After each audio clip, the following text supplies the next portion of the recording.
Chris? Yeah, I can hear you. It started at an early age for you then. Yeah, I think it did pretty much. I was always obsessed with the moon, and I just have memories of things that took place throughout my life that kind of leads me to know they've always been there. It didn't just happen. It's something that I was probably born with, and but it really came out in 2007 when I was at the bottom of my barrel. Now, as to going way back, like if we can go into early childhood, can you share with us what denomination were you raised in? And had you always been pretty much a spiritual kid, as you're kind of alluding to? Like, what discipline were you raised in out of curiosity?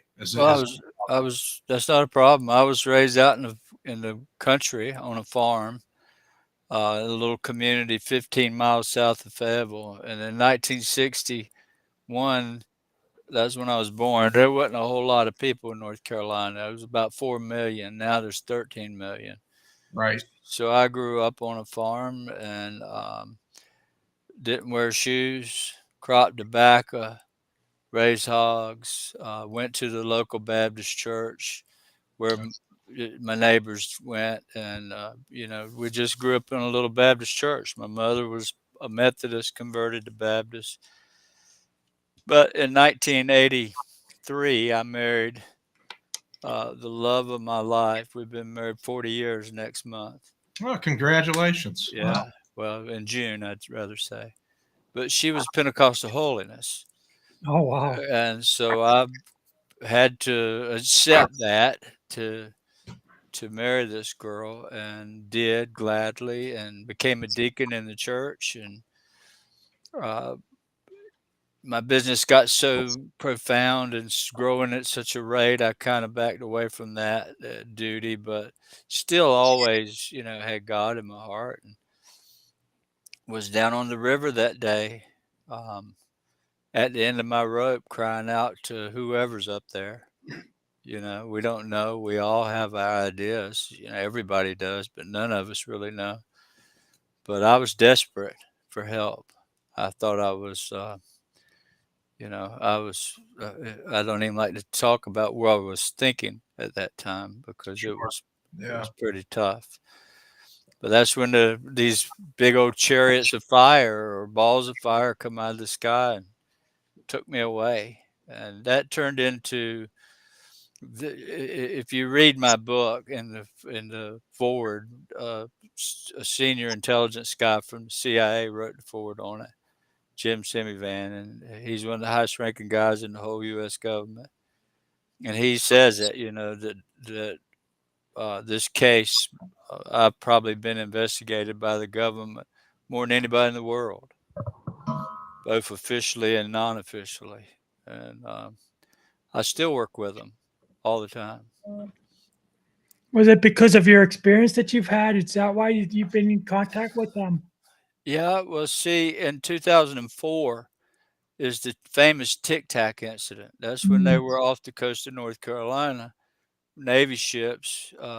Norfolk borders North Carolina there, and so they're all up and down our coast, and they were seeing these things in '04, '05, '06, '07, all up through there. They were people seeing these up and down the coast, and they, I reported it, uh, and the things I told got their attention.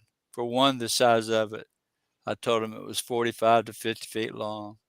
Well, David Fravor's radar measured it at 46 foot long. They told me that. So they knew the description and the size was basically what they were seeing off the coast. And that got their attention. They were seeing it, but here's some guy in North Carolina has been taken by one. And so that brought in NASA, and a whole lot of guys from there, and the CIA and the DOD, the DIA, uh, Army Intel, Navy Intel. This is a whole group of them have come and gone, and they still come. when that particular the river event, as you as we call it here, what happens during those 4 hours? Was it timeless for you, or were you basically told, "Hey, 4 hours has elapsed," or were you aware that you had been missing for 4 hours? And if so, or if not, regardless, what actually what transpires during those 4 hours? Do you have any consciousness of any particulars with that? I don't have a whole lot. I do know that when I left, I wasn't fishing. The three guys that were there worked for my father, subcontractors, and I was just managing them. And they've been on a 4-month job, and so we were down celebrating. They were glad they didn't have to go back out of town, but I wasn't fishing. My state of mind wasn't there. I was pretty depressed and sick with Crohn's disease, unable to go to work. I'd get up and go to work. I'd be back at home in the bathroom before I got a mile down the road. And it was Mhm. like 20, 25 times a day at the worst point of it. And so, yeah, that's the state of mind I was in that day. And when I walked away, it was 10 minutes to 5. I had a quarter mile to walk. That was it. Wow. So the river was the what it was is if you can imagine a big field, you're going down a paved road and there's a cornfield on your left, and the back side of the field is about 200 yards back to the trees. Well, when you get to the trees, you go down an eighth of a mile and you run into the river, and then you turn parallel and run up beside the river another eighth of a mile.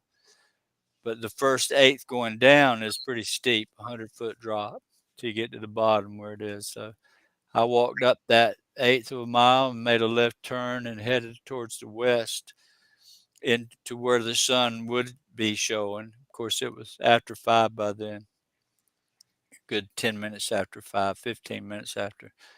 So the sun had already set behind the trees that time of year.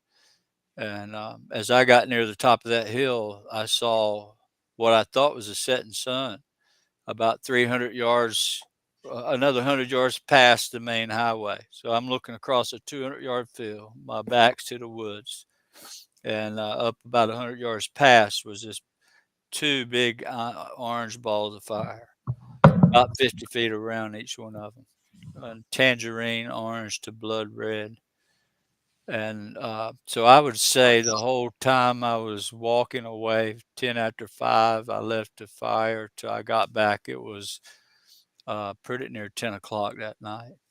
And they had been looking for me all night. I thought 20 minutes had passed. I mean, you couldn't have made me think more than 20 minutes had passed. But there was a whole different ball game. They were panicked. My son was, and it was a pretty harrowing event that night, what happened. Did you experience any missing time or anything? Well, that 4 hours, yeah. So I don't know what happened during those 4 hours other than I have memories of seeing everything from up above. It seemed like it was a whole lot longer time. When they take you, I think our time is different somehow. Yeah. And it seemed like weeks had gone by when it was only a short while. But I remember seeing Egypt from above. That was something they pointed out. Wow. And seeing the countryside, places I didn't recognize from way up high. And the funny thing is, when I was shot at 10 years old, when I woke up out of surgery, that's a memory I've always carried of looking down from way up high onto earth, like looking through glass. There's nothing there. You can touch it, but you can't see it. So it's like elevated up and I guess an orb or a bubble of some sort. It's what it seemed like. So it sounds like you're almost equating these two disparate, separate events. When you're shot as a 10-year-old in this river event as pretty much Your death near experience. death experiences in a sense. Oh yeah. So Yeah. a disembodiment of some sort, if you will. Wow. See, everybody with me that night, that my son, they saw. If you've read the book, you'll see another thing that got everybody's attention was uh, Chris Jr. had gone looking for me. So imagine this quarter-mile road down to a dead end, a cul-de-sac, a round grassy area about an acre. Um, Earlier that day, I had walked into the woods on back into the cul-de-sac. I went deeper into the forest, just meditating while they were fishing. 3:30 that day. I come out about 4:45, 4:30 to check on them. So I stuck around just a little bit and made sure they had a fire because they wanted to fish more and it was going to get cold. So we got a fire going. And I left and walked that quarter-mile back up. Well, what happens? My son got to missing me. I've been gone an hour, is what he said. And so he took off on foot looking down in the forest. And he'd walked back to the fire where these three guys were fishing and just to check on them, and they hadn't seen anything. And so he goes back and he sees these two red orbs about big as a softball, I guess, from all the way down parallel with the river. It was a good um, that eighth of a mile plus another 400 feet of cul-de-sac. He sees them come across they come out of the left and crossed over on the riverbank. It scared him. So he walked back up to the fire and said, I just saw these two little red balls of light cross the path up there. And they were already spooked because I wasn't around. They'd been looking at me. So he goes back to that same spot, and these two red orbs come out of the woods again and start towards him down the path.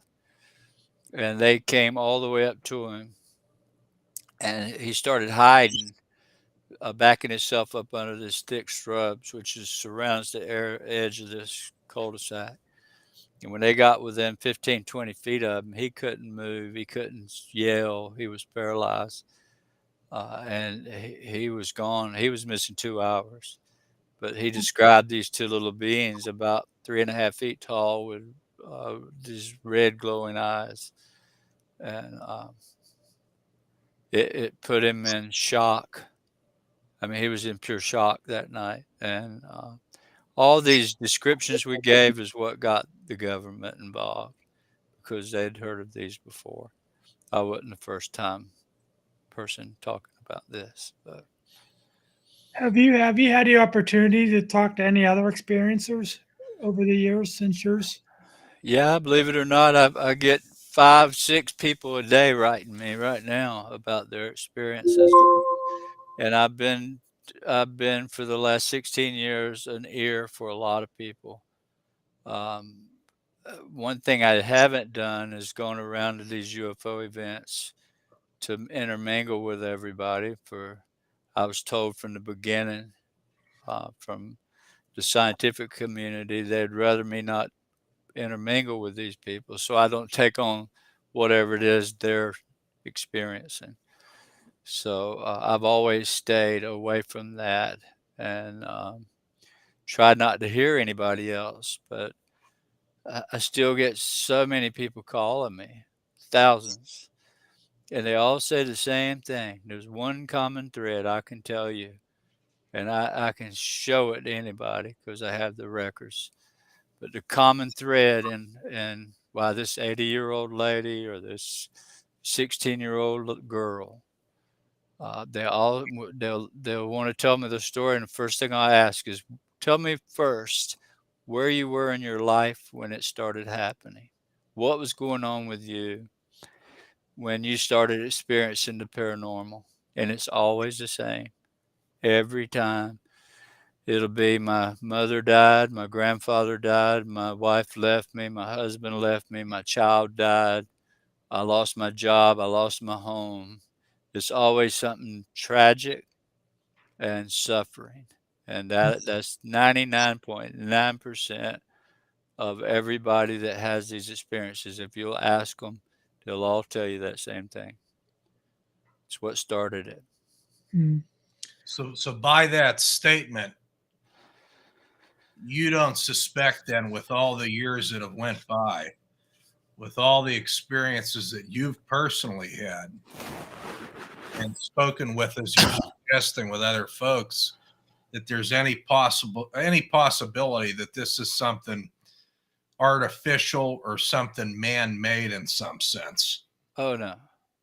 For one reason, um, and I lay it out in the book really well, especially in the last chapter, where we go to the Monroe Institute last summer and we filmed the phenomenon. But I film it every day. I filmed it last night. Um, and I don't mean just something flying over. I mean something within arm's reach at times. It'll appear and come. If you're here with me, you'll see it, most likely. And big groups of people experience with me. I've gotten over 2,000 videos in the last less than 2 years, just out in the yard filming this stuff. And it doesn't matter where. I've done it, in other cities, other towns. It's not the land, it's tied to me somehow individually. That's what keeps the government coming and the scientists and the academic world, because they too get to see it. Do you think that this is generational? You think these experiences run in families? I wish I knew that answer. I know that the government is studying all of that. They're trying their best to figure it out too, just like all of us. In fact, I don't think they know a whole lot more than we know about it at this point. They just really don't understand what it is. It's so complex and it's so elusive, and just like Skinwalker Ranch, it can do all kinds of things. It can trick you. It knows what you're thinking before you think it. And so, yeah, I don't know if it's generational as much, but I do know that they look at all kinds of stuff like that, the bloodline. Um, if your mama was the one, usually I hear it comes through your mother's side.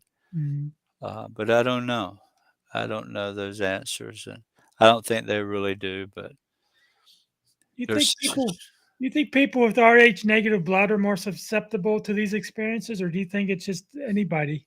I think it can be anybody.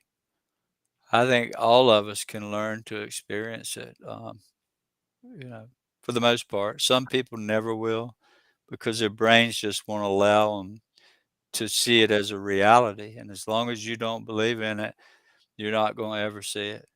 You got to be open Open minded. to it. Yeah.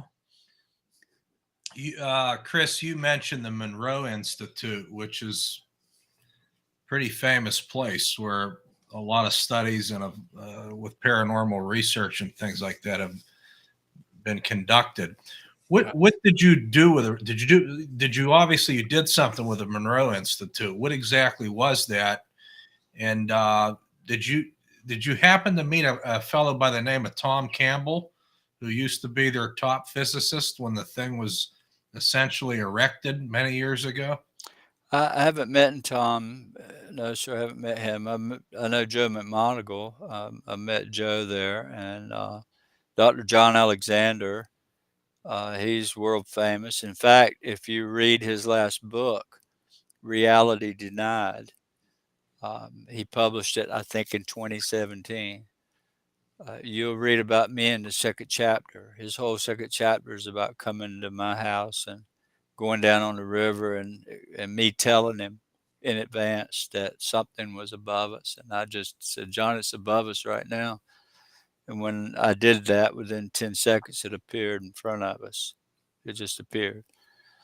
But Monroe is the last chapter of the book. Wow. And it talks about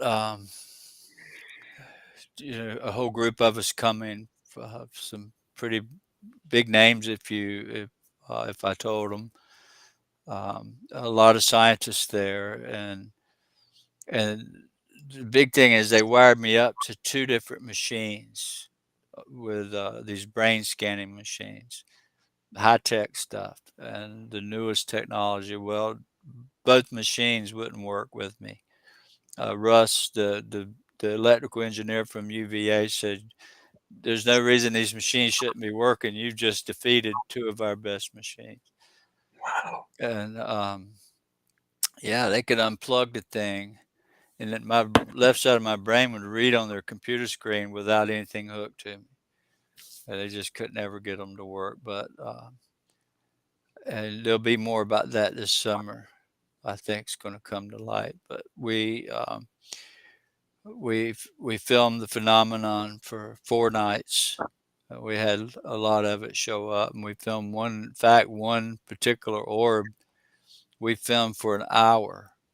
It sat in one spot and never moved, and I mean, the star field moved, but the orb never moved, and we filmed it a whole hour, and it was flashing us, flash and flashing, which we film a lot of that kind of stuff, but it was pretty interesting. We had a great time, and we got to meet a lot of good people, made a lot of great friends. I love the Monroe Institute. Um, my daughter was with me. She loves it. She's in the book. But yeah, I was supposed to have gone back this year, but it didn't work out for one reason or another. But you can buy my book there. That's one thing I like. It's pretty cool. The orbs seem to be pretty central in all this. These balls of light, if you will. Right. Do these is there anything behind them in terms of do they have personalities? Yeah, They there absolutely are beings, celestial beings of some sort. are They're you do you pick up on any of these, whether it's feminine or masculine or androgynous or its intent or will or any of these sort of more subtler aspects of what we experience as humans? I have definitely experienced the feminine. This it's in my book. You'll read about the lady. Even in the forward, Jim talks about how I have met her, which they believe is the same lady as the Lady of Fatima, same as Guadalupe, Lourdes, um, but for the most part, they're glowing white beings. I have a video of an orb approaching me and 2 other people. It flies right up within 3 or 4 feet of us on video, in real time, and it flashes. And when it flashes like, like a light you turn on and off real quick, the orb just got excited and flashed, and out steps a 6 or 7 foot tall white being, glowing white. And in fact, there was a lady there that night had cancer. It was removed, all but one little speck in her lungs that very night that happened. I have that on video. And they come from the orbs. So the orbs are very much intelligent. I hear them through this telepathic communication. That's how I know to call them. That's how I knew to film them last night. I walked right out the door and knew they were here. Pulled my camera out and then started filming 2 at the time. Do you suspect why are they here? I mean, is it more of an do you suspect it's more of an exploratory thing for them, or are they trying to impart something to us? And as you're suggesting with these telepathic attempts. Well, let's just say I don't have all the answers by no means. I don't even want people to think I'm claiming that because it's so complex. It's so incredible to Sure. see this. And I can walk outside many nights, and I don't want to say it could end tomorrow. It could end tomorrow for me, but it's only grown. Um,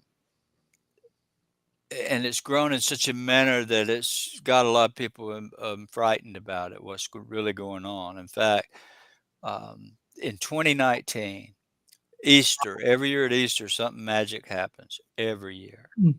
This year was no exception. In fact, for 6 weeks before Easter, this new type of experience started. And these balls of fire, a flame, looks like a flame out of a candle, started appearing around me, over my head, out beside my arm. People would come, they'd appearing around us. And I've taken from the first week of March through to Easter, it's about 5 weeks there, well over 100 videos of orbs ground level, which is off the friggin' charts. Usually it's like 1 or 2 a month if I'm lucky to get a ground level orb. All the rest are up in the sky. Well, I got 96 video in 3 weeks, and probably 93 of them were on the ground. Wow. I never even looked in the sky. I didn't even want to. It was all around me so much, and people here with me, and you hear them talking and see it. You see these orbs around us, and but in 2019, when I came out the door on Easter, an orb appeared up about 300 to 500 feet up in the air. It wasn't real high, but it was about big as a bowling ball, about the size of the one on the cover of my book. Look, about that size. It started flashing really erratic, and it spiraled down out of the sky just like a big spiral. And it rested. It came to rest on the other side of the pond. I live on a pond in a little cabin, 15 acres with a gate coming in, so it's a private spot. It's my wife and I. And my daughter Emily and her husband live in a little cabin here too, a different one, tiny house. But when that orb, when I opened the door, it saw me, it flashed me, and here it come. And I knew it was coming. I knew it saw me the way it was excited it was coming. So I just kind of dropped down to my knees, right on the edge of the water. The back door is 6 or 8 feet from the water. I can fish off my back porch. So I just opened the door, took 2 steps forward, and dropped to my knees. I sat there and I watched it. And when it got to the ground level on the other side, it's flashing erratically red. It would go from white to yellow to orange to red and back to white, yellow, orange, red, flashing, just putting on a show. And it's sitting there doing that, bouncing up and down on the other side of the bank. Wow. Totally intelligent. You know, this thing saw me and it came down and it's faced off at me at about 50 yards away. And so suddenly it starts to me and it comes and it's, man, my hair is standing up like needles on a porcupine. It was so intense. It gets about 25 feet from me and it stops. Well, I put my camera on it and I thought I was filming it. It took me forever to find video. I'm one-handed while I'm not taking my eyes off of it, you know. And I got it to the video. I'm pointing it at it. I thought I was recording. Several minutes goes by and I'm just watching it. And I looked up at the camera. I'm so excited. I've got the smoking gun. we're going to share the whole world. And when I noticed that I never hit record, when I hit that button, that orb knew I hit that button. It knew what I was thinking. I haven't said a word. It just went out. It just vanished right in front of me. And I'm like, darn it. I can't believe I did that. And suddenly it flashed me. So I'm recording, right? So I recorded for the next 18 minutes.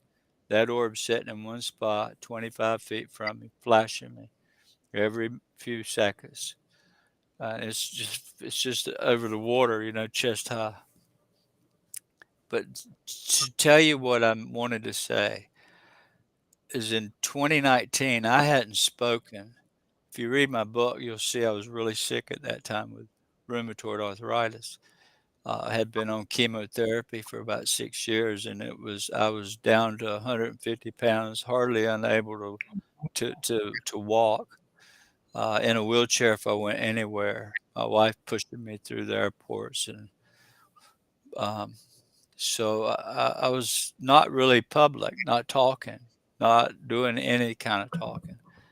But after I went to bed that night. I drug myself up when it finally didn't appear anymore and made it to the bed and collapsed.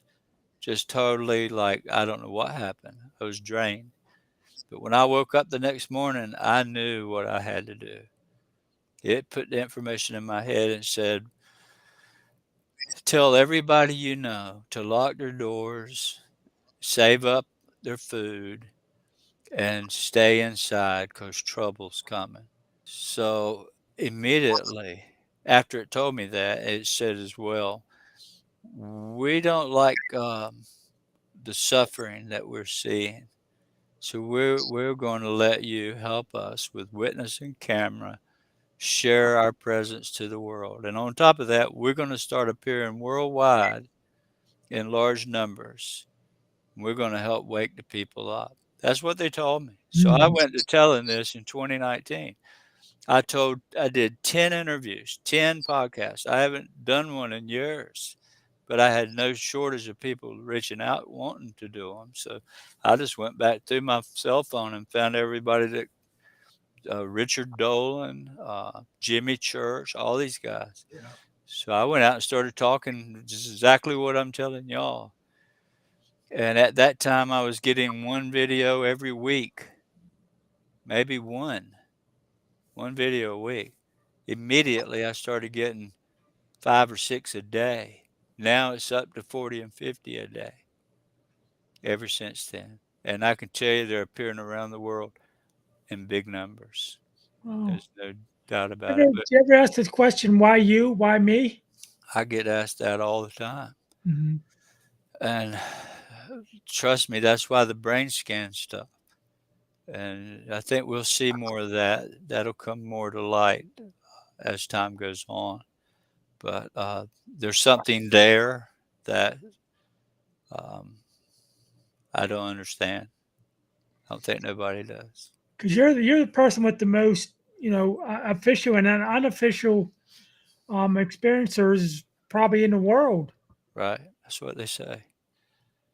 I get the sense that most of these, if not all the experiences that you've had up to this point, these entities are essentially presenting as neutral to benevolent. Am I wrong with that? No, you're right. Oh, okay. To me, I honestly believe, but I don't know this, right? I can't tell you because I don't know. And I'll leave it. I don't want to influence anybody's way of thought, but the way they came originally and the way they come now is always the same. I was on the river praying and calling out for help, and here they came. Well, I met them then, and they never quit coming. So when I go out at night, I ask in a nice prayer, not to them. I don't pray to them. I pray to God, and allow your messengers to protect and watch over and interact with me. And that's boom, here they come. And anybody that come here sees that. So are they angels? Are they aliens? Why would an alien care about my health? Mm-hmm. That's the things I go through in my brain all the time. But I really believe that to answer that question about why the title of the book, I really believe it's probably the same thing they were seeing in the biblical days that they called angels. And some of us call UFOs or aliens. So is it all in the same? It acts that way. It's if you read the book, you'll see people in power, people in Washington D.C. have invited me to come to their homes and try to help children that are sick. There's just been no shortage of that in the last 16 years. People reaching out every day, dozens asking for help, and I've seen some pretty amazing things happen. Not everybody gets well, but I've seen a lot of people that have been blessed by this. So the frequency of these occurrences, these experiences you're suggesting over the past few years is increasing. So I guess, is there any evidence that this is occurring outside of the Western framework? Yeah. Are there other countries like, for instance, India or Tibet or Indonesia or, South America, places like that don't have, Christianity as a disposition per se, as a bias? Yeah, well, these things, I'm not claiming it's Christianity at all. I was born and raised in a church, um, but I haven't been to church but 4 or 5 times in the last 16 years because they ostracized me.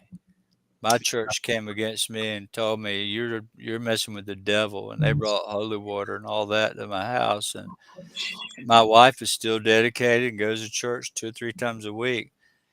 But, Chris don't, because they told me um, I had to never ever speak about it ever again if I wanted back in the door. I'm like, "I'm sorry. This is my life." I wasn't praying to the devil when I needed help. When they came in 2007, I was crying out to God, and these things came and they took away my Crohn's disease. And I've never had another incident with it since then. There's so many of these Christian denominations that refer to UFOs or aliens as demons. Why is that? That's Well, it's really sad. I think it's been conditioning. They really don't understand. The average person that goes to church never reads the Bible at all. And when they go to a service, the preacher will usually say, "Turn your books to Numbers chapter 7, verse 2." And they'll say that one verse, and then for the next hour, it's whatever he can come up with for his sermon. So people never really ever learn that this phenomenon is in that book so deeply. Like, wonder about this word, the clouds of heaven. We all know what the word cloud means, right? Mhm. But I can tell you from the highest levels of academia that word cloud in the Bible was intentionally mistranslated by King James. We know this for sure. Mhm. And two of my friends have seen the very translation, the alternate one. Right. So if you read the King James Bible, you'll read about clouds of heaven. Jesus, when he says, "When I come back, I'm coming riding on or in the clouds of heaven." When Jesus was being baptized by John the Baptist in the Jordan River, it says, "In a bright cloud, a shining one, appeared right over the river and spoke and said, 'Listen, this is my son who I love.'" And so Moses in the Bible, Exodus, when he took the children from Israel, and an angel of the Lord appeared before the children of Israel for 38 years, wherever that cloud went. An angel of the Lord appeared in a pillar of a cloud, a pylon, a cylindrical shaped cloud. It was on fire at night. It fed them manna in the morning, and it gave them shade by the day. It's Mhm. all over the whole Bible, everywhere. And that word cloud is the big uh, is a big kicker there. And so people are just misled. I think that they want to keep control. And so anything that they don't understand, they label it of the dark. Mhm. They should burn you. They burn women, witches, right? Right. Whole towns and people get burnt because they deemed them terrible or dark. So it's time to wake up, and I think that's what the phenomenon is wanting to wake us all up. So we stop killing one another, thinking my God is better than your God. What's the difference in Allah and Yahweh? All the same. It's God. Yeah. You can imagine God no better than I can imagine God. Right. You might think you can, but you can't. Nobody's seen him.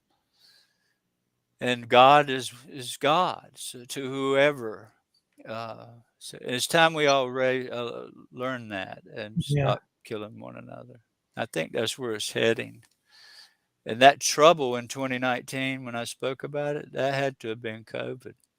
Mm. Yeah, I was when you were speaking on that a minute ago. I thought you were going to punchline it with that. So that's the first thing that popped into my head. Had thought, well, he's going to sit here and say, this telepathic impartation was something to do with the onset of the COVID-19 or whatever.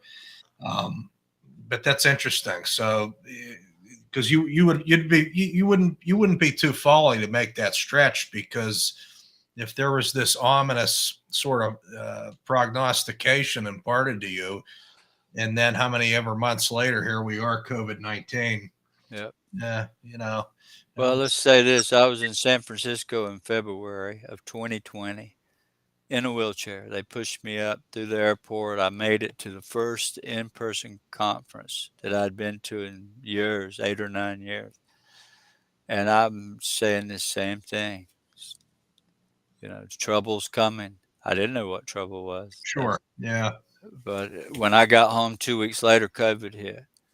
And that packing up and storing away and staying inside, I said all that during these interviews. But I had no idea.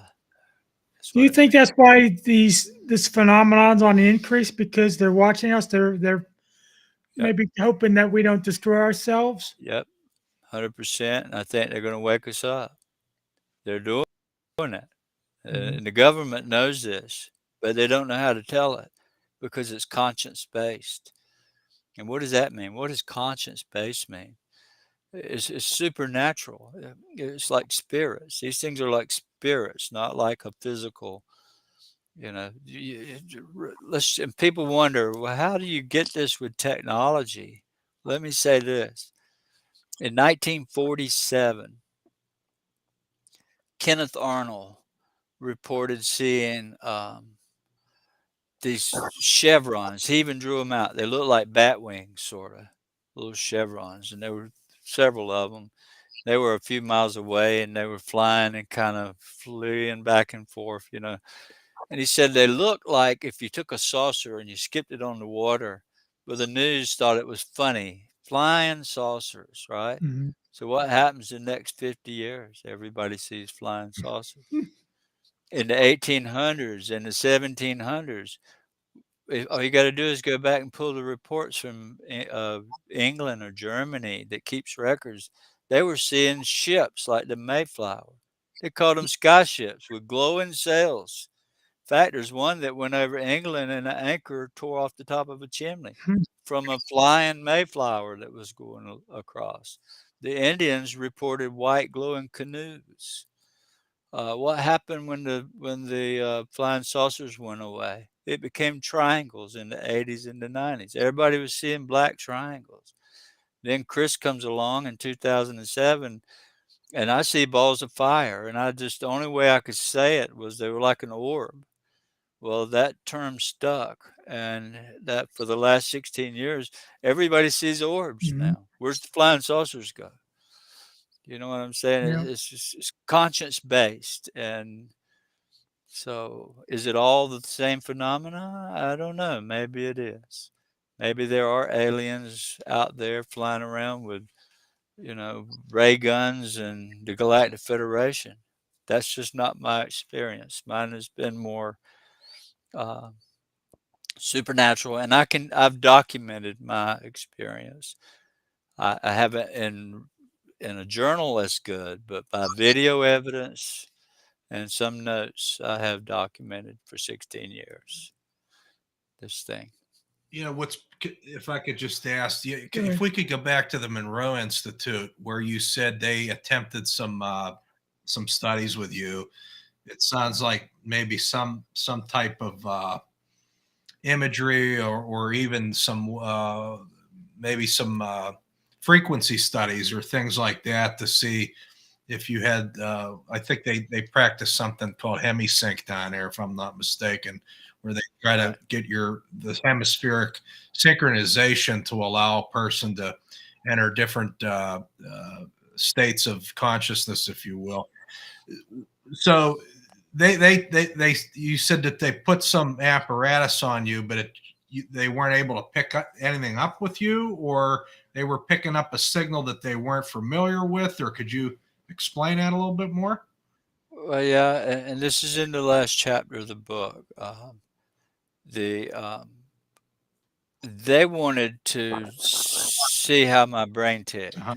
right? Because the government, like I say, they've been studying with me with this for years, and this was an opportunity to put me on a electroencephalogram, I think they call it EEG, but it was more than that. It was the newest, latest technology, and it could see deep into your brains and all the functions. And so they started by wiring me to this machine, and there's like 30, or there is just a huge amount of contacts on my scalp. So they would take a pick and they would scrape my hair, my head, and glue with this globby. I mean, it was like in a ketchup bottle full of goop. So I had this big, thick stuff all in my hair, all these wires on my neck, wires on my hands and my fingers. And when they got all that connected, they plugged it into their machine, this box that reads it all, and it's hooked to a laptop. Well, every time they'd turn it on, they wouldn't get any signal, no heartbeat, no heart rate, no anything, except the left side of my brain. It would read the left side, not the right, nothing else, not even a heartbeat. So the guy that was doing it, there were two scientists there. One of them, his name's Russ. He works for UVA, University of Virginia. He's a scientist, electrical engineer. Maybe, yeah. And so Russ Kohlhart, no, that's not his last name, Russ. Anyhow, Russell Targ? Couldn't have been Russell Targ, was it?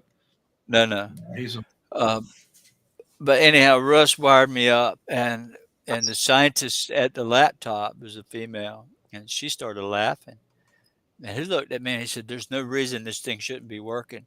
So they hooked it up and rebooted the laptop 10 times. Now it's been an hour. They still can't get it to work. They finally give up on that machine and went and opened a brand new one out of the box, just like it. He said, "This is our most reliable machine." And same thing with this one.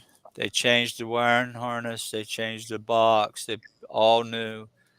And it would not read anything on my body except the left side of my brain. And when they would unhook the machine from the laptop, it was still transmitting a signal from my brain to the computer.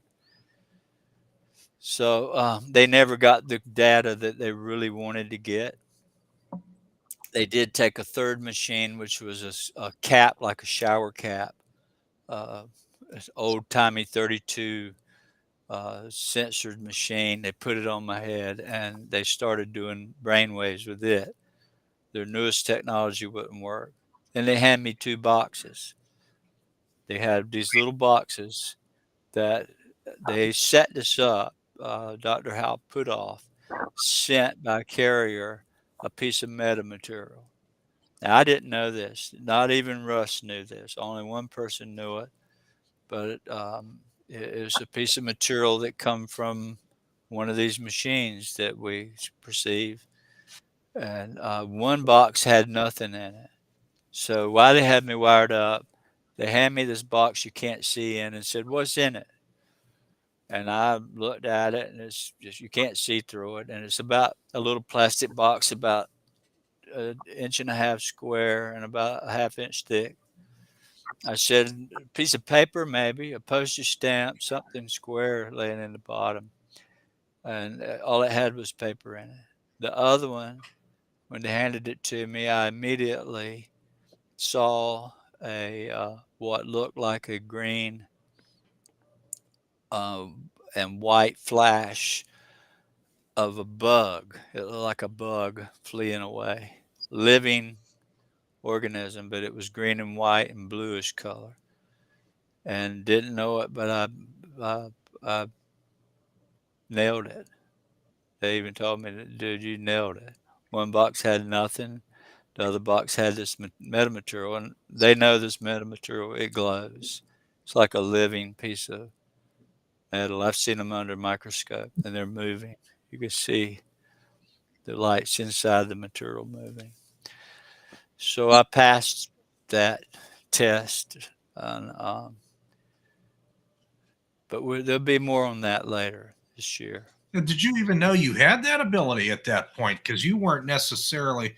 Did they just spring this on you? All this testing, this psychic, essentially, I guess clairvoyant. They were kind of probing to see what type of, I guess, psychic prowess you had. Did you know that was going to happen? I didn't, but one thing you find out about the UFO world that most of the scientists agree on is that if there's a real experiencer that's experiencing this stuff, they have psychic abilities. That goes hand in hand with it. And so the book, if you read the book, the very first chapter is about doing remote viewing for the Pope. You know, I went to Philadelphia. They flew me up there, and because of something I alerted them on. I alerted certain people that the Pope was in danger, and without giving the story away, anyhow, they arrested a guy 2 weeks before he was to show up in Philadelphia. I was a part of that. Oh, wow. Yeah. And it was Joe McMonagle and I was doing that. Oh, so so you dabbled in remote viewing as well. Oh, yeah. Yeah, we just had Paul H. Smith on here. Yeah, we did. Who worked with Joe McMonagle. Yeah. Like a week. Yeah, Paul. I know Paul. Yeah, he's as good as they come. Yeah, great guy. Yeah, I thought that was a pretty nice, interesting interview as well. On a lighter note, what's your wife think about all this? Well, she thought I was crazy to start with. And then when she started seeing the phenomenon with her church blasting her ear 3 times a week, they had her convinced I'm playing with the devil, right? Yeah.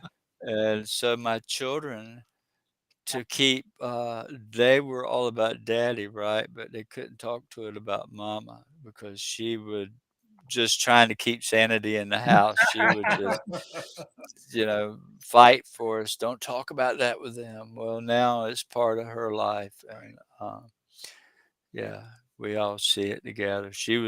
I had a person here this week from the DIA, and I don't mean somebody in the lower ranks. I mean somebody in the general service there. And she came with her husband and 4 children and her mother, and they all went home a different person this week. Oh, wow. Yeah. And my wife was standing right there with me when it was talking to them, literally in the air, communicating, flashing at them. We'd say something and it would flashing back at us. So, yeah, pretty crazy. Chris, why do you think that the phenomena is on an increase? Well, if you think back about World War II, you ever hear about the Foo Fighters, right? Mm-hmm. Of course, yeah. Everybody saw them when there were a lot of suffering happening in the world, bombing these innocent people and these towns and these children on the ground, being their house blown out from under them and demangled. And so these beings, they don't like that a whole lot at all. And so they got excited then. And I think with what's happening in the world with, Russia and the Ukraine, and they're on the verge of World War III over there, and which could really get us all into trouble. And then the weather's out of control. Yeah. And people are suffering and afraid. And I think that they're doing the same thing they did in World War II, but at a greater. Now they can't everybody sees it because of the internet, right? The communication is instant, and it's just a different world now. And they're going to wake the people up. I think in the next couple of years, everybody's going to know about it. Everybody, and it's going to change the way we perceive this world. Everything from evolution, this suddenly that thing about time doesn't matter anymore. Mhm. That's what the word evolution means. With enough time, a chicken can turn into an elephant. That's what they say. That's the only answer they have. Evolution. With enough time, you can make a human from a slug. It happens by itself. Well, no, it don't. Mhm. There's something that I think what we're experiencing helped create us all. It's a very good possibility. On that note, what are your thoughts and sentiments on how artificial intelligence plays in all this in terms of humanity and its interaction with that, and the idea, because you basically have half the population that has kind of, in my opinion, sold on to this notion that we're basically, self-governing to the point where everything is in our hands, and essentially like we're many little gods here forging ahead in the universe, and we don't need religion anymore. We don't need all this mumbo jumbo spiritual stuff, and all our eggs are being put into this idea of scientism at this point, the concept of AI, robotics, things of that nature, these ideas of humanity 2.0, transhumanism. What are your thoughts on all that stuff? Do you think that's the antithesis of essentially what you've been experiencing the past 15 years? Or I know that's a lot of information, but any thoughts about any of that? Well, I think it's all alarming. All of it is alarming to most people. And this AI thing is scary. It is really scary. Nobody really knows. Some people say it can destroy all humanity.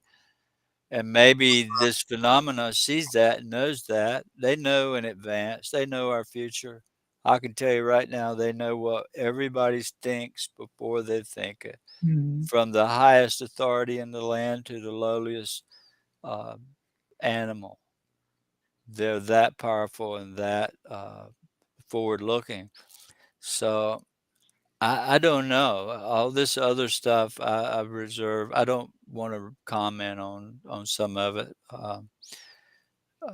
It's a scary thing, and I think the world's going to change. I think the phenomenon is waking us up, and they're going to do it whether we want it or not. Do you think that they're concerned that we might? The National Weather Service has issued a freeze watch. Do you think that they're concerned that we might destroy ourselves? Do you think that's why they're watching us? I think that's a good possibility, yeah. And or this planet, Right. and I think they probably made us all the living creatures and animals. There's a possibility they're part of that in some way, either creating it or in a mutualistic relationship with us all. We think we're it. I don't think we're it. I think we're nothing more than animals without the A. Mhm. Mammals, right? You leave the A off, it's the same thing. I mean, we eat one another, or we eat living creatures, and it wasn't long ago they were taking swords and bludgeoning each other to death with clubs and axes. And what's the difference today? They just do it with guns now, and they Exactly. roll over cities with tanks. At least back then, they had some sort of honor where they wanted to stand in front of each other and take shots at one another. But now it's blow up the kids and the neighborhoods and put people out of homes. It's no telling. You could argue that they do it with money in the banking system at this point. Yeah. To entire countries, for that matter. I do find it fascinating with the orbs, though, that you're suggesting, though, the neutrality or the overall benevolence of these entities. In my mind, though, I'm always looking for the opposition, and I wonder, you ever think about that? Have you had conversations about that? Like, for instance, I came up in a Roman Catholic district, my entire life.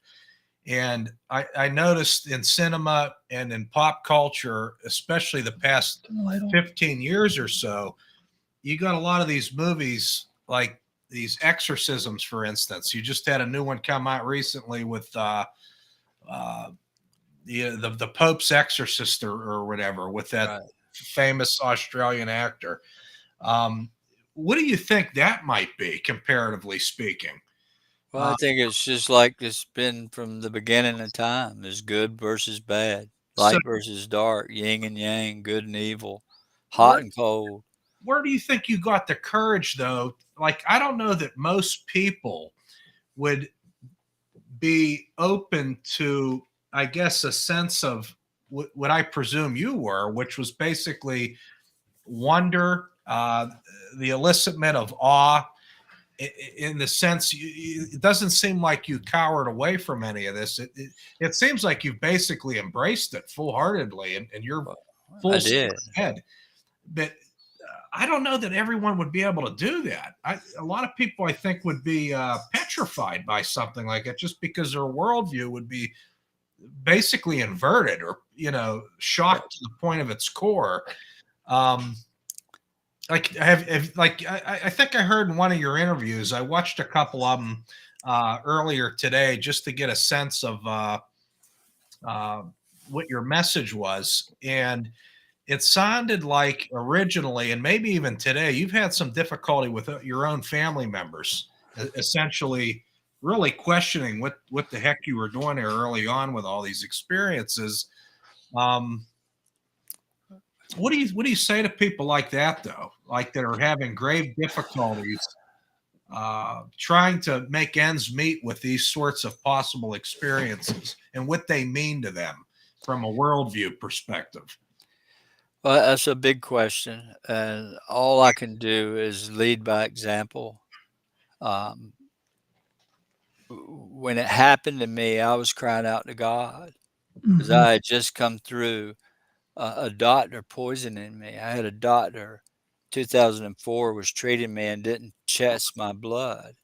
So I Oh, became toxic poison. If you take chemo, you got to get your blood tested every 3 weeks or uh, every 4 to 6 weeks, which I did for 6.5 years. But this other doctor in '04 was treating me and was supposed to be doing blood work, but didn't. And come to find out, he overdosed and died on painkillers. He was taking medicine of his own and put 113 patients in the hospital.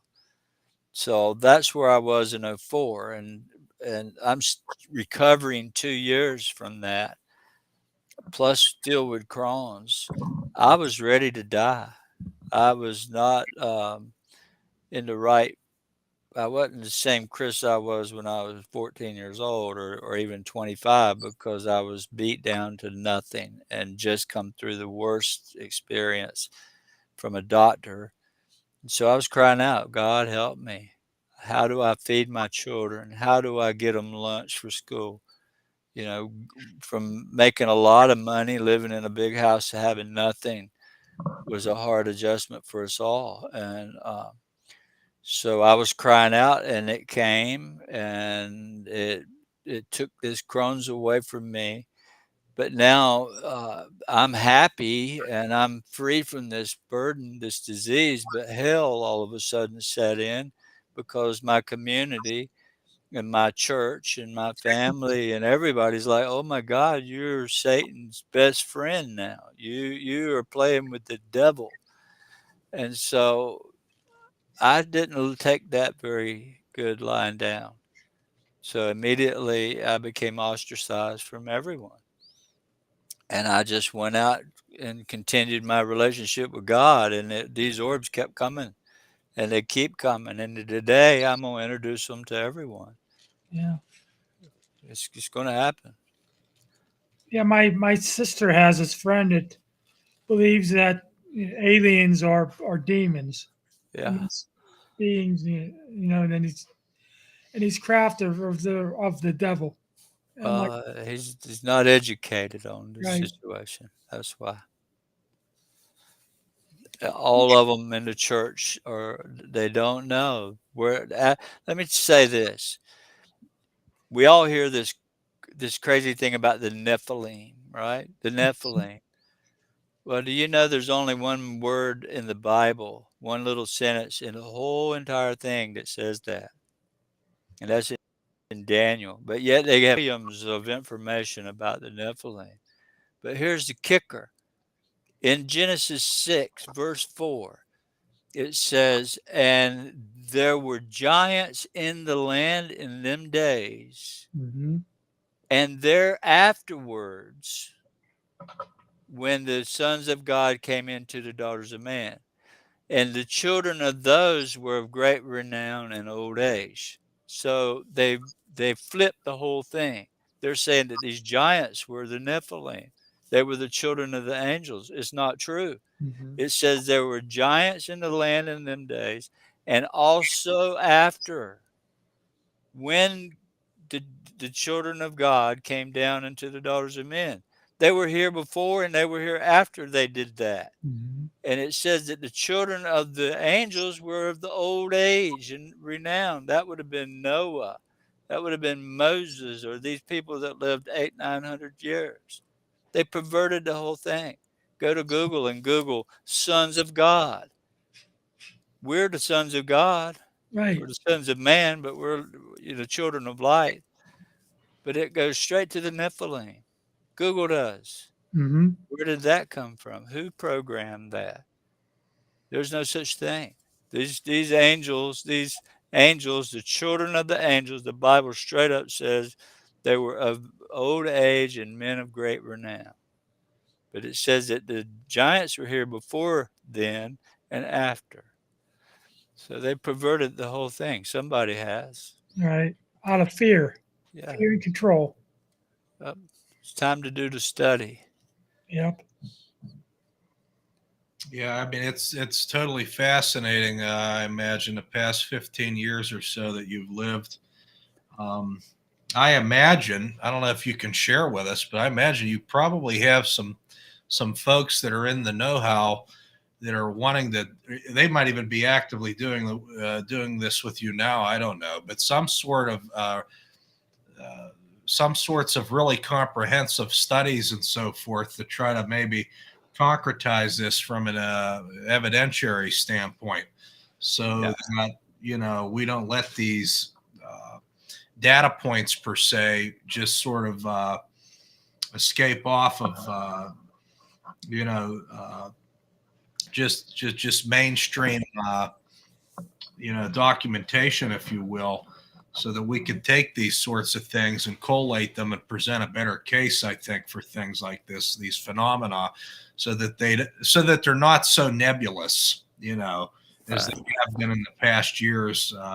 Because we have all the media to do it. I mean, you've collated obviously tons of information in terms of picture, video, and all that sort of thing. That I don't know what your thoughts are on that, or if you could share anything that might be coming up with you that way, that you might be wanting to get involved with.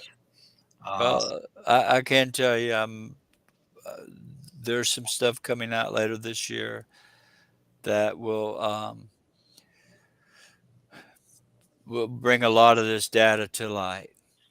I can't say because I have a non-disclosure agreement, but let's just say I've been studied by some of the very best, and I've been reached out to by universities and different people, names I can't say right now, but anything that's happening, you hear about, my name's involved somewhere in there. And there's going to be video evidence later this year of some with high definition camera of what this study's about. And, Did you write the book on your? Were you compelled from within yourself, or did somebody else sort of compel you or suggest that you should put this the format of a book per se? Well, I've been involved with 3 or 4 different books. Started out with Professor Diana Pasulka. She's a academia in the religious world. Wrote a book called American Cosmic, and so we started a manuscript there called Seraphine. Then it turned into the Cape Fear Prophecy, and also a Harvard graduate, Michael O'Connell. He and I started a book, but he died 2 years after I met him. And so I was in and out of writing a book, but this this book, I was approached by a friend that I introduced. He was introduced to me by a friend in the government. And he was the one that convinced me that you should be writing this book. Remember, I was sick in 2017, 18, 2019, 2020. I was sick bad on chemotherapy and unable to hardly walk. And so 2019, I started getting better. And 2020, I mean, after I come off all the meds, I quit them all cold turkey in March because of COVID. And I began to get better. And then 2022, a friend of mine said, you should be writing a book. So I sat down and I started writing. And I wrote pretty much 140,000 words myself. But we had a target of like 90,000 words to publish. So I couldn't, we had to do a lot of editing. But yeah, I wrote the book. I did have a ghostwriter that could put my words into an elegant way, and but still my story. I edited it with 2 others, a full-blown editor, but yeah, I wrote the story. That's incredible. Yeah, and I don't know where it's going to go. I may end up with another book, but I can't say that now. A lot of people have asked me, "Are you going to write another?" And I don't know. Maybe. Because I have data I didn't use for the first one that can roll over in a second one, some of it. Or do we just start scratch from where this one left off and go forward? Because the big journeys are happening right now, I can tell you. Mhm. It would be amazing if I told what all I've been involved in lately. And I think it'll come out later. I'm curious. What did you do, Chris, before this river incident? Before the crisis, were you a builder? Was Yeah. that like a construction? I was a general contractor. We built 100 homes a year, my wife and I. For 20 years, I built anywhere from 85 to 125 homes a year. So you were doing that pretty much since you were a young adult. That's pretty Yeah. much what you knew and what you were involved with. My dad was a builder, and my wife's dad was a builder. He built 350 homes a year, my wife's father, and apartments. And so I grew up in it, but I wanted to be a commercial pilot. I didn't want to be in the construction world. So I went and I studied for 12 years and became a commercial multi-engine instrument commercial rated pilot. I was well over 1,000 hours, and I did a lot of charter flying to build my time. But when the first baby come, I started agonizing over should I be leaving this child 4 or 5 days a week. And by the 4th child, which we had 4 pretty quick, that kind of ended my wanting to be gone 4 or 5 days a week. So I decided to get back into the building with family, and that's how it happened. When, if you don't mind me asking, when do you get Crohn's? When I was 25 years old, 26. Okay. So And it's you've been completely healed by it from it. gone, completely gone. Never had another symptom at all. And at that time, I couldn't work. It was 2 years I was laying in bed during 2003 and 4. Early 05, I was unable to See, function. it'd be nice if something would heal me because I have a megacolon and I live with a stoma right now. It's hell on earth basically. It is, A whole and lot. I am sorry for you for that. Yeah. But I'll sure keep you in prayer. Thank you. Sure. But Yeah, I was just trying to get a sense of your journey as a human being here, and just trying to puzzle together some of these ideas. Why the veil was lifted with you? Why you pretty much, in my mind, are truly blessed in a way. I Mhm. mean, to have access to this. I don't even know what to call it. I guess another dimension of being, if you will. yeah, Um, well, it's it's been a burden more than it has been a blessing for me for sure. It's nearly um, it's been tough. It's been tough. Tough Did on my children, tough on my family, tough on me. you have more answers than the average person does. Even more answers than the Christians do, and the church shun you. You have more information than they do. Well, I pretty much got an honorary PhD in ancient religious stuff because I set about studying with some of the best academic minds, and the Vatican studied me.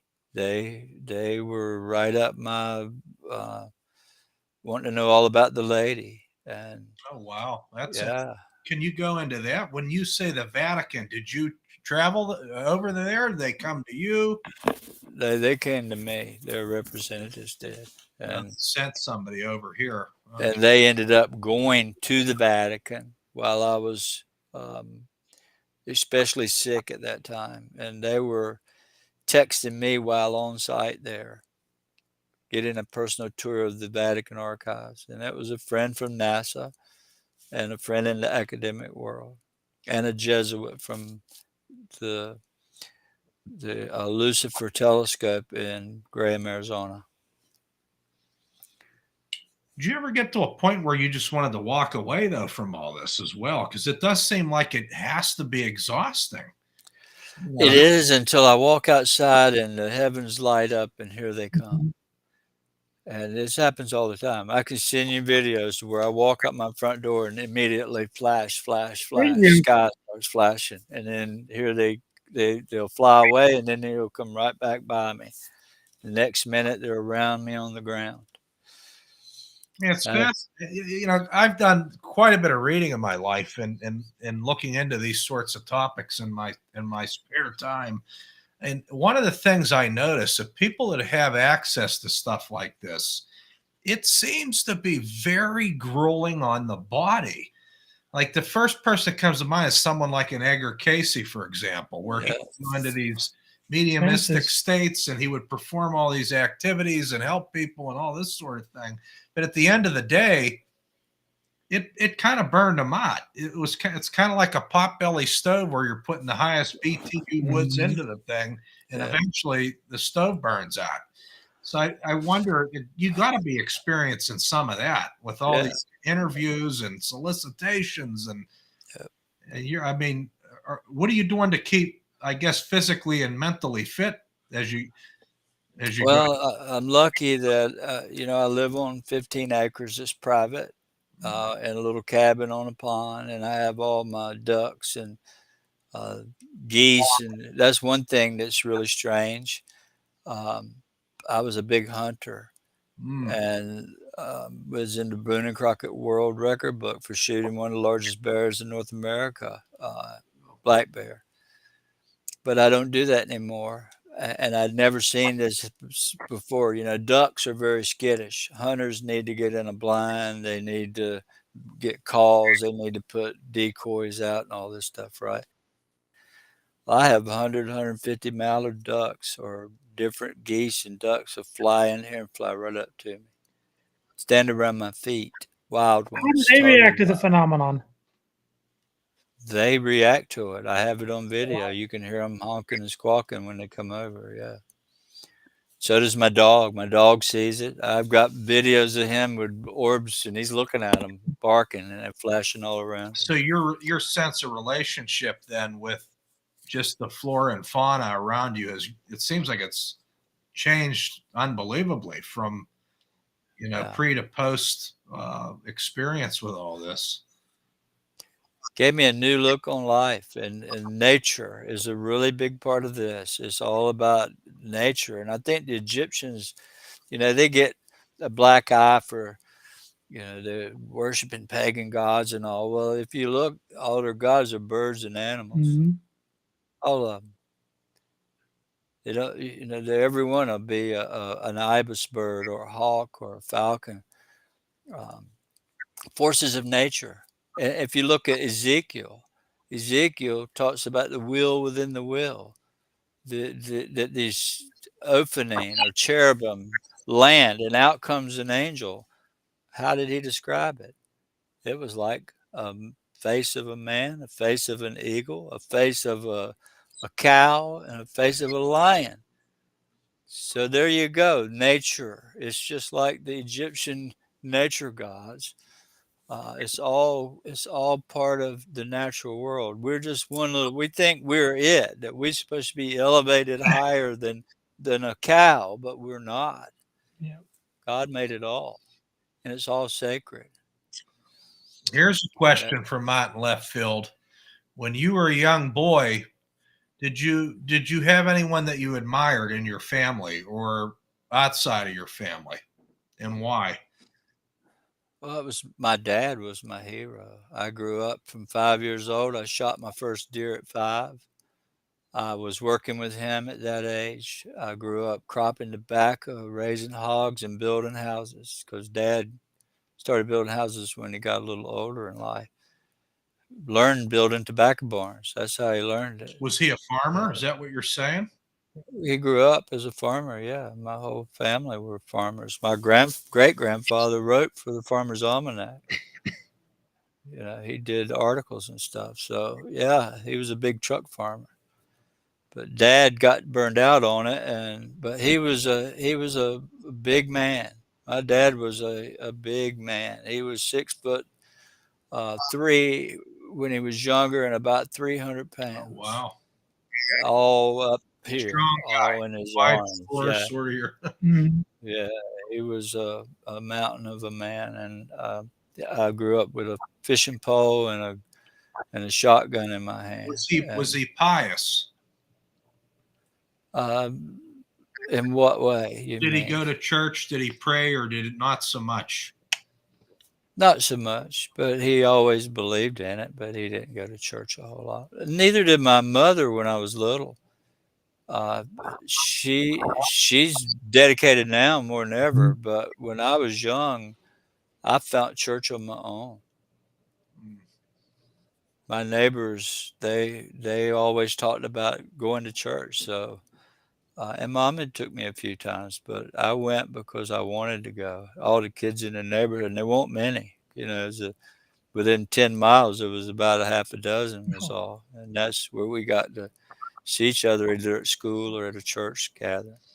And I'm guessing that 15 acres that you're on, are all your neighbors kind of like that? Are you in a very rural area, or what's the?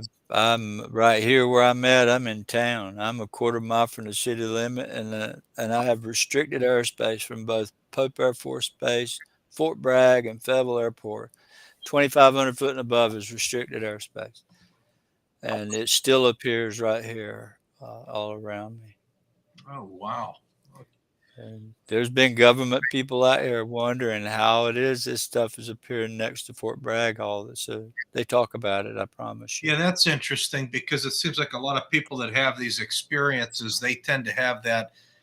They do have a commonality of being kind of in a pastoral, rustic, sort of a rural uh, situation, and I guess there's something to that allows you guys to get, I guess, to put your guard down, so to speak, and be at ease with being allowed to have these experiences kind of come to you.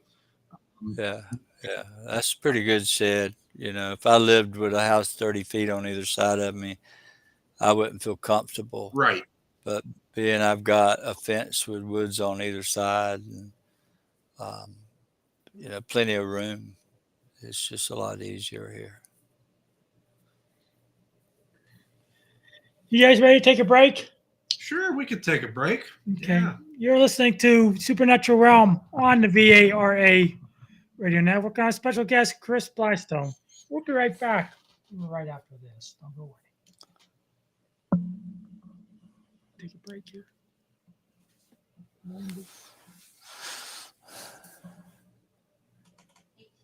Hold on, Mommy. Okay, be quiet. Wait, Mommy. Hold on. My name's Joe Biden. All of this as more than half of Americans think President Biden will go down as one of the worst presidents in American history.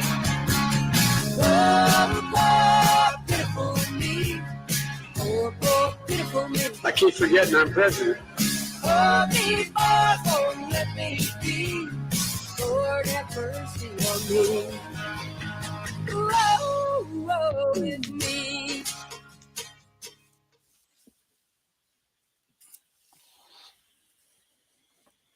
Frequencies around the world. Listen up. The shop is here, and you can order TLF radio swag right now and show your friends and neighbors you're awake by wearing one of our many shirts, including our Let's Go Brandon shirt. That one is a hot seller, so get yours while supplies last. We have coffee mugs, clocks, so never miss your favorite shows, books, mouse pads. Just go to thelastfrequency.com and click the shop link. That's thelastfrequency.com and get to shopping.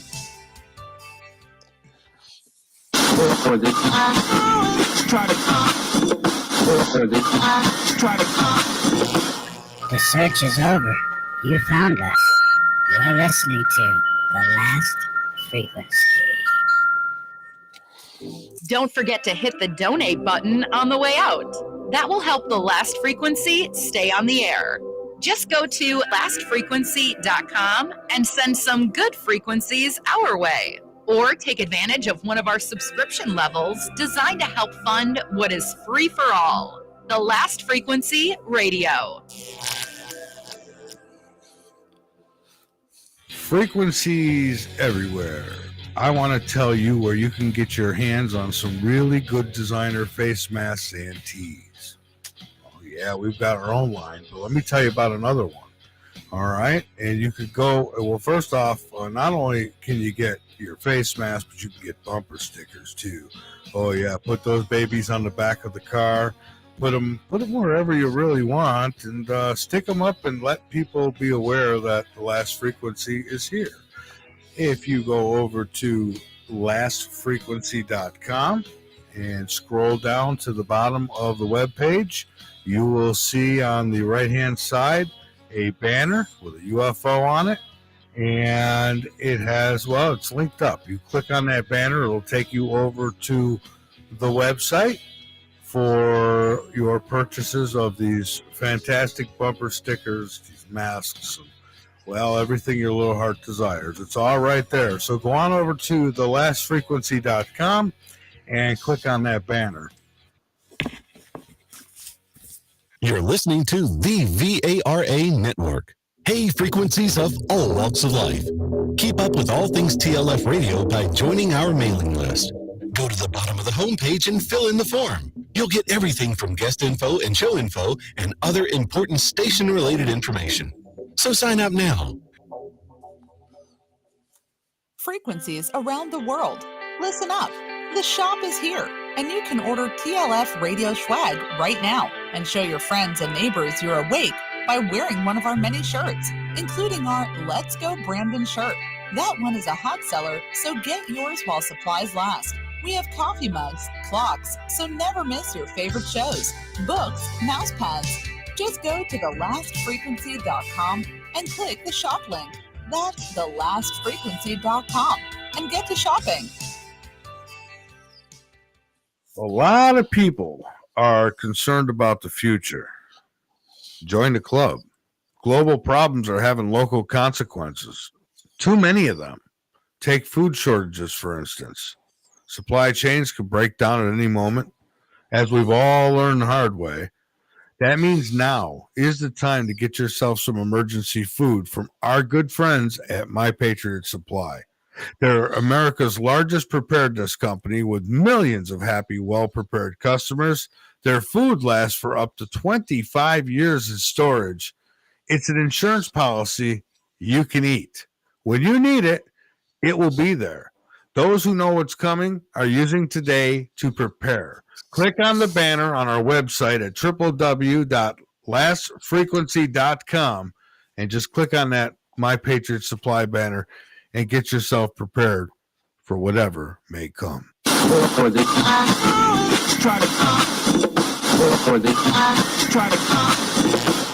search is over. You found us. You're listening to The Last Frequency. You're listening to the VARA Network. My name's Joe Biden.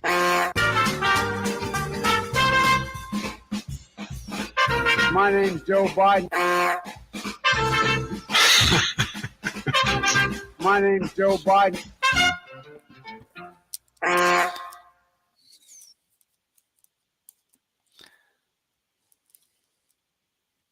Timber! Timber! Live loud, Timber! Timber! Timber! Timber! Live loud, Timber! Timber! Timber! Timber! Timber! Timber! Timber! What was that? I don't know, man. Timber! And I think we're back now. Yes, we are. Chris, it's great to have you on the show. Man, this has been the fastest 2 hours on radio. I got to tell you that. It's crazy. That's crazy. Yeah, it feels like we just started and we're almost to an hour and a half into it. I'm like, oh my God. One thing, can you hear Yeah. me? One thing I'd like to mention is I have a website. It's the name of my book, UFOofGod.com. And on that website, you can actually go to Amazon from there. I have a tab where you can buy my book, but there's also social media links on there, especially my Instagram. I post some videos of the phenomena, probably 40 or 50 videos on there if somebody wants to see those. And there's testimonies on the website from government officials to academia to just other people.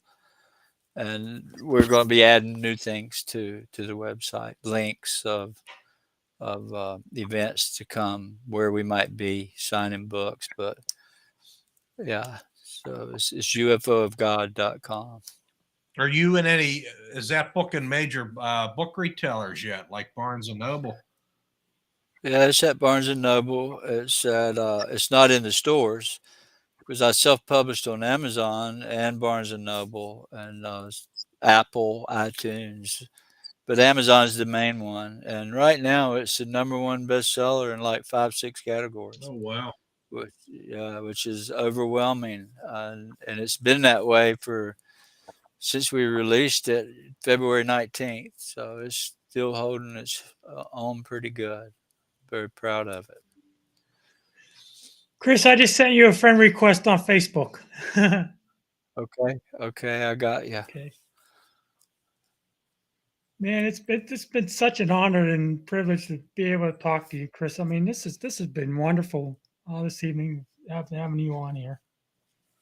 I appreciate that, and maybe this fall we come back on again because I think there's a lot coming out this summer. A lot of information from different places that everybody's going to be aware of, and I'm involved in some of that. So maybe this fall we might want to re-link up and do another show if you'd like. That'd be great. We'd love to have you back on.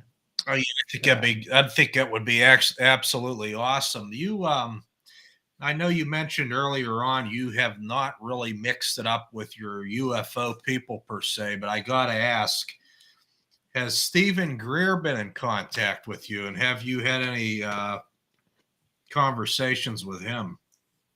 I don't know Stephen, and I've had zero conversation with him, but he knows who I am, and I know who he is, and his people have been after me to take part in some of his videos he's done, his last movie, but I just didn't want to get involved.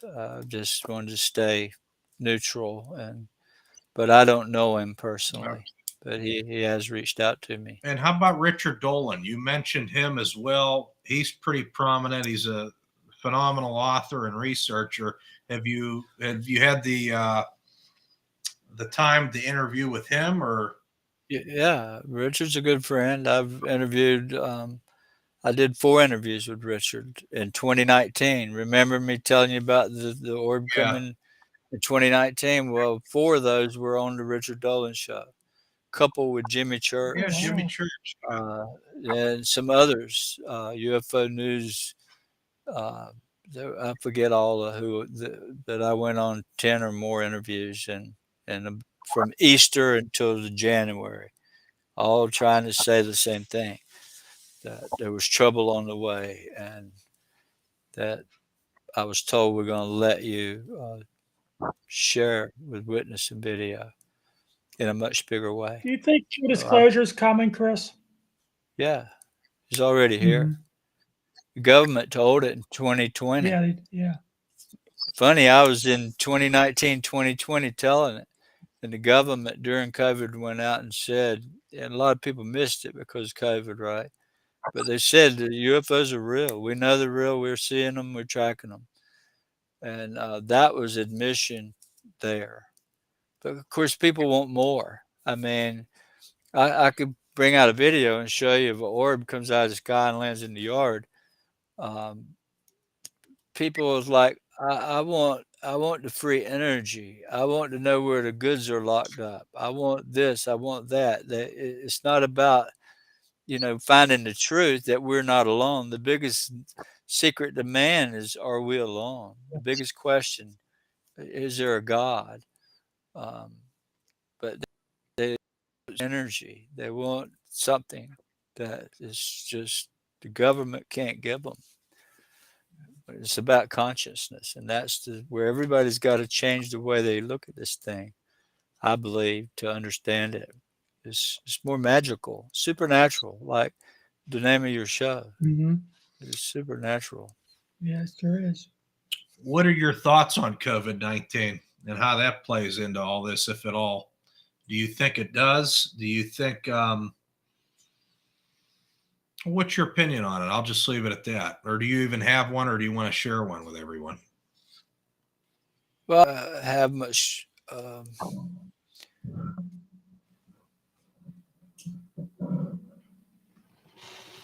in there. I know it scared me really, really bad. You're in trouble. He's cutting up. Yeah, you're cutting up. Something's wrong. Change us all. Let me see here. Chris, Yeah. you're cutting out. And What so were you I saying think about that COVID? plays into Connections on. Yeah. How can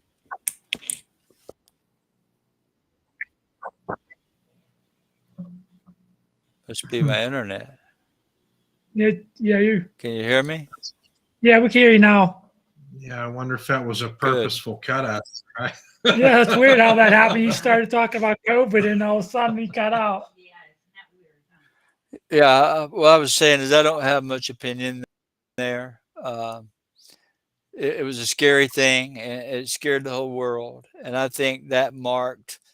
I know that the activity skyrocketed when they told me trouble was coming. And I really believe that's what it was about, this COVID, because it actually, 2019 is when it originated, when it actually got loose from wherever it came from. So it might have been that they knew this in advance, or it might have been it just had happened, but we didn't find out about it until much later. But it came out in 2019. It was already in places around the world there. people getting sick from it, dying from it. So I think that was part of why the phenomenon is stepping up in a big way, and plans to announce this being. What do you think the grand purpose is for all this? What's the goal? what's the telos, or what's the end message with this phenomena and its ubiquity at this point? I really don't know. I know I know it doesn't like suffering. It doesn't like people suffering at all. And it comes because of that reason.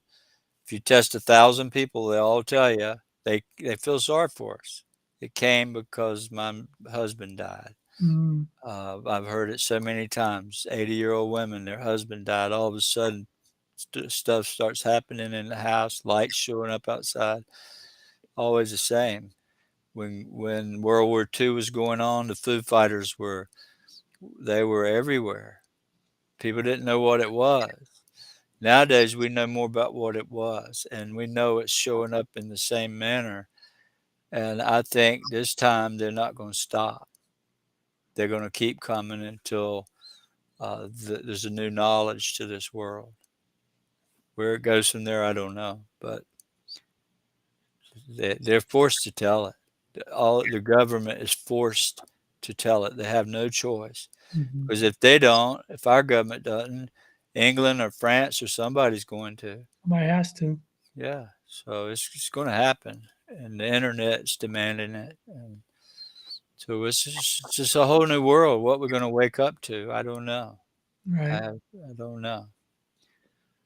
Do you sense that there's opposition to letting this precluding it from being let out, the messaging of all this? And if so, where's it coming from? Do you have any? I really don't know that. I think that,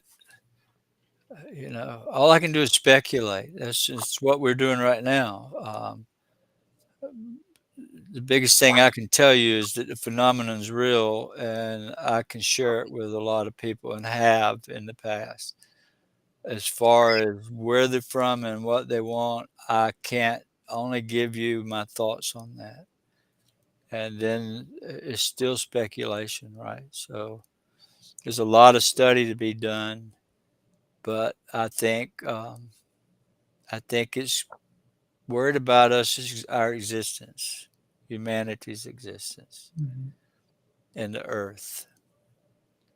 I think that plays a major part in why it's coming like it is. We got about 15 minutes, Chris. Is there anything else that you'd like to put out there for our listeners? Other than if you want to buy my book or read this book, I think you'll find out a lot of stuff that'll connect dots here that I haven't even touched on. From how high the ladder goes. In other words, I've been in parties in Washington, D.C. with some of the highest ranking members in the whole federal government. They called me to come up there to help sick children. Right. And so there's a reason I'm saying that, because there's a lot of stories like that that we cover. And how deep the rabbit hole goes, how many people from NASA to, being into mission control at Kennedy Space Center. I think they call it launch control there. I've been in the most highest classified facilities in the world. Mission control or launch control is that place down at Kennedy Space Center. They stand there with M16s guarding the gate. And I met the general there. And, just a lot of places like that. These craft, do you think that they travel in and out of a wormhole or Einstein-Rosen bridge or something to that nature? I think it's entirely possible. I do know that I've been told that this metamaterial, which I was tested with, if you read the book, you'll see where I was tested with it in 2013 or 12, and then again last year. But I actually had 3 pieces of it myself. That Tom DeLonge has a piece of it now. I gave him a piece, and the other 2 pieces I give out for study, in which now none of it's coming back. The government's made it classified, the military, they say. But this was molting material dripping from orbs. Yeah. Forgive me, but what is this metamaterial? What are we talking about? Well, there's theories that there have been crashed spacecraft. It's great. Okay. And the metal. You're saying you procured some of this material? Yeah, it's in the book. I've had 3 pieces of it. And I helped Tom DeLonge get the metal he's got from Blink-182. Lou Elizondo, Tom DeLonge. I met him and took him to get the stuff. Of course, they got some on their own as well, I guess. But the hot material they got came through me and with my help. Oh, wow, that's fascinating. Where'd you procure it? From an orb dripping. It's like slag that drips from orbs. They know it does that. They even have military videos of orbs with molten stuff dripping off of them. It's like metal. Looks like if you're soldering with a soldering iron and the silver solder drips to the ground. It looks like that. Sometimes it'll be this big around and that long, big heavy chunk. And I guess it obviously solidifies when it cools down. Yeah, hits the ground, turns red hot, melts into the pavement, and you just pick it up. How frequently does that get produced, or is it extremely rare? It's extremely rare. In fact, I've been told if I had a piece of it, another piece, I could probably get $1 billion for it. And that's how bad I wish I had a piece of that I give away. And you had 3 pieces. 3 pieces of it at some point. Yeah. And you gave it all away. Wow. Yeah. That was back in the day when nobody even knew what it was, really. This metamaterial, does it change shape? Well, let's just say I have electron microscope photos on that I carry with me. That when you look at it under electron microscopy, however you say that, it looks like it's moving. It looked like the universe swirling inside. Piece of metal, when you look at it under high magnification, it's alive. And I've seen one piece that had blocks, little square blocks, and they were forming themselves like blocks you would stack. Creating shapes out of blocks. That's coming right from a piece of material. And no one's gotten back to you on any type of analyses or findings or anything like the 3 pieces that you've kind of allocated out. No, there's been no. Well, there's more of it. There's a lot more running around, and some better than others. And I've been a part of it since 2013. I was tested with it by NASA. In 2013. It's all in the book. Okay. What's the Constitution? Like, what is it from an elemental perspective? Do they know? Is it or is it titanium or? No, well, let's just say what I've read on it and heard firsthand is that the most exotic material that we can make, aluminum, it all looks like aluminum, but the most exotic aluminum we can make has about 15 elements in it. This stuff has over 51 elements in it. Wow. And it comes from 50 million light years away. And they don't crash. They just don't crash. Now, how do we know the 50 million light years? Because of the isotopes, the rate of decay. We know it came from that far out in the universe. And I understand they can come that fast in 2 hours without going through warps and that kind of thing. Yeah. They just go that fast. Yeah, that all presumes the speed of light or whatever assumption. That's fascinating. That's part of your book. I didn't realize that. So you actually get into some of the Oh yeah, firsthand.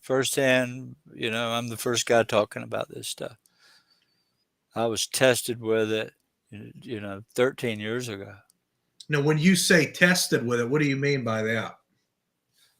Well, they brought a piece to my house and tested my whole family with it. And when they put it in my hand, and you'll read this, it's in the book without giving it away, but there were two different pieces, the inner shell and the insulation. And then there's an outer shell. So you got an outer shell, insulation, and then anyhow, I was handed one piece in one hand and asked what I thought. It looked like a postage stamp, a little bit smaller, square piece of aluminum. I said, looks like aluminum, very light.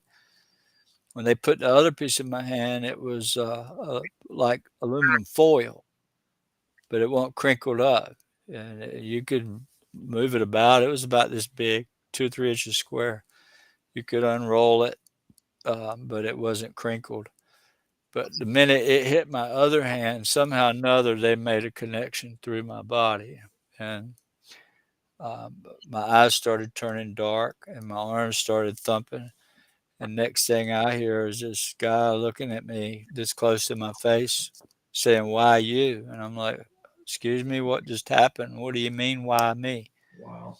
He said, "Why you, of all things?" I said, "I don't know. Why you keep saying that?" He said, "Because I would have known you were lying if you hadn't had a reaction. But I've never only seen 2 other reactions, and this was by far